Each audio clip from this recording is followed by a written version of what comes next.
Este é o Conversas Cruzadas aqui na TV Com, que está recebendo o senador Raimundo Colombo, do DEM, na sequência de entrevistas com os pré-candidatos ao governo do estado. O Conversas Cruzadas tem o patrocínio de Cronos, a solução completa para a segurança, Dimas, seu revendedor Ford Edge para Santa Catarina. Pós-graduação Cesus, que você faz, o mercado valoriza. Cursos disponíveis no site. Queristop, experimente o melhor, experimente Queristop no Beira-Mar Shopping. E Senge, em defesa do profissional sempre. Eu tenho aqui a pergunta, senador Raimundo Colombo, do Wilson de Souza, em Biguaçu. Ele é bombeiro militar. Ele pergunta para o senhor o seguinte: pergunta ao senador Raimundo Colombo, se eleito for, qual política salarial será implementada, pois a Constituição Estadual, em seu bojo, tem um artigo que fala sobre o reajuste anual dos salários dos servidores, mas, na realidade, os governos não respeitam. Ficam tão e só de forma ridícula, diz aqui o Wilson, nos famigerados abonos, trazendo defasagens salariais incalculáveis. O senhor defende que tipo de política salarial? Eu acho que tem que ser uma política salarial coerente, que reconheça e premie o bom funcionário. Nós temos aqueles que são carreiras típicas de Estado, com vida exclusiva a favor da sociedade e que tem que ter uma remuneração digna. Algumas carreiras têm, outras ficaram prejudicadas. Esses dias tive uma reunião com todo o pessoal da Polícia Militar, a Praça, que tomei conhecimento de muitas informações e acho que nós temos que ter a política que realmente reconheça o mérito da Mas a sua política... Não, é que só lembrar que a política salarial do governo Luiz Henrique, principalmente o segundo governo, ela tem o mérito de ter sido desenvolvida pelos democratas. Primeiro com o secretário de administração Gavazzoni, que depois se torna secretário da Fazenda, e essa política também é implementada na sequência por José Ney Ascari. Mas é uma política de governo, eu quero ter a minha política de governo. E isso eu, onde passei, pratiquei exatamente, que é o estabelecimento do mérito. Eu acho que o governo teve boa política, teve boa aceitação, é bem avaliado. Agora no final deu alguns problemas. Não, muitos problemas. Não, mas aí tem dois aspectos. Primeiro é o seguinte, eu avalio como o senhor que do ponto de vista dos planos de cargos e salários, o governo fez bem, porque praticamente todas as carreiras foram beneficiadas. Mas do ponto de vista da política salarial, me dá a sensação de que foi equivocado pelo seguinte: o aumento da despesa com a folha do funcionalismo nesse período foi de 153%. E está todo mundo descontente. Por quê? Porque foi através de abonos e através de aumentos diferenciais. A pergunta para o senhor é a seguinte, de acordo com o Wilson, nosso telespectador, o senhor mantém a política de abono, de gratificação diferenciada, ou o senhor faria pagamentos de reajustes uniformes para todos os servidores? O abono é uma emergência, ele deve suprir numa determinada dificuldade, você colocar o abono como uma complementação, porque ele é justo, porque é um valor igual para todos, né, e ele não tem os encargos, o que beneficia o executivo. Agora, não pode ser uma política de abono, isso não é política, o abono é um tapa-buraco, é uma emergência. A política não pode ser através de abono, né? Eu acho que você tem que ter uma política de cargos e salários, com reconhecendo o mérito, dando a qualificação, a ascensão profissional. Isso é o que é. Foi o equívoco do governador Luiz Henrique, então, ter dado seu abono? Eu não sei se foi um equívoco, não sei se ele deu só abono, eu realmente não acompanhei a política do governo. Minha missão foi lá no Senado trabalhar e fiz bem e respaldei todas as coisas que procuraram. Não posso julgar aqui. Quem tem que julgar são os funcionários.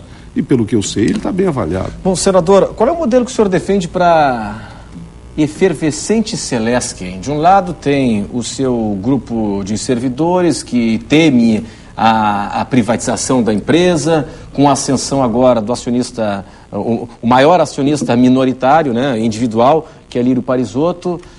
Qual é o modelo que o senhor defende? Um modelo diferenciado de gestão, mais aberto para uma gestão profissionalizada, sem muita interferência político-partidária? Eu fui presidente da Celesc, defendo a Celesc pública. Tenho certeza que é o melhor modelo. Acho que ela tem que trabalhar mais em geração, né? E ela tem que ter um conselho, ela tem que estar aberta à sua eficiência através dos acionistas minoritários. Não conheço o senhor Lírio Parisotto, não quero conhecer, eu quero defender os interesses de Santa Catarina. Não tenho nenhum compromisso com ele e nem quero ter também. O importante é que a Celesc seja catarinense, seja eficiente, preste um grande serviço à sociedade. Para mim isso é muito claro. E essa questão da divisão dos lucros nas empresas de economia mista, Celesc, SCGás e também a Casan?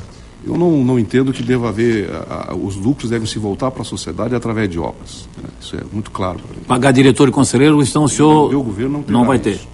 Porque isso chama atenção, né? Principalmente no caso da Casan, que o estado de Santa Catarina só está à frente do Piauí quando o assunto é saneamento básico.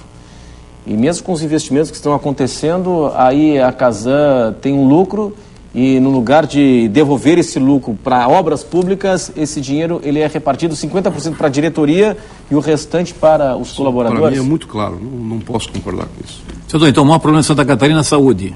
O senhor já observou, por exemplo, que ia acabar-se aquelas famosas visitas às autoridades incertas? Programada não adianta porque não funciona.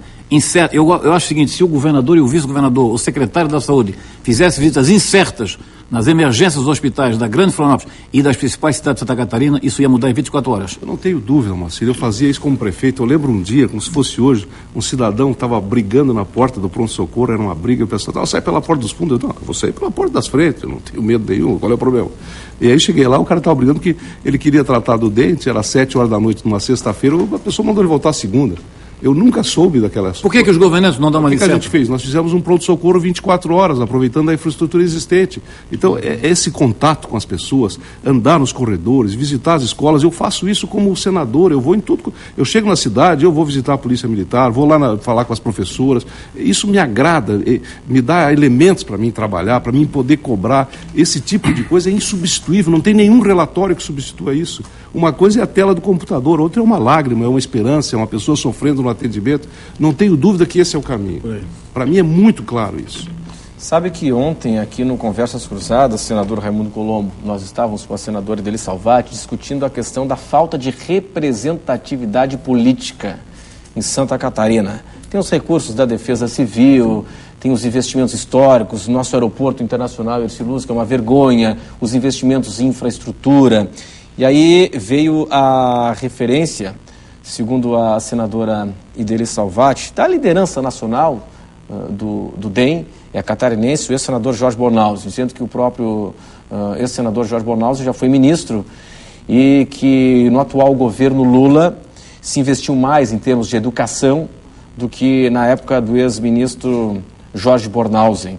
E aí a referência com relação a universidades federais e também escolas técnicas. Qual é o contraponto do senhor? Todas as escolas técnicas que foram construídas aqui no sul do estado, na região de Araranguá, região de Rio do Sul, o reforço em Lages foram feitas quando o Jorge era ministro, né? Ele realmente deu um reforço muito grande, apoiou muito a educação municipal, as prefeituras realmente puderam construir novas escolas, ginásio de esportes, toda essa estrutura veio da época dele, né? Agora, hoje não tem nada, o governo está acabando e estão lançando ideias de universidades federais, mas na verdade está na planta ainda, quer dizer, não tem nada iniciado, são ideias e falta 6 meses para terminar o governo. Isso é uma conversa eleitoreira, com todo o respeito ao governo federal, mas esta é a realidade. E vamos falar, eu entreguei agora para o presidente Serra, né, um documento que diz assim, Santa Catarina tem pressa. Tem pressa de ver a 101 Sul terminada, porque a 101 daqui para Curitiba, ela foi feita, e foi feita em tempo recorde, 3 anos. Essa aqui está 7 anos e 3 meses. E vai dizer o quê?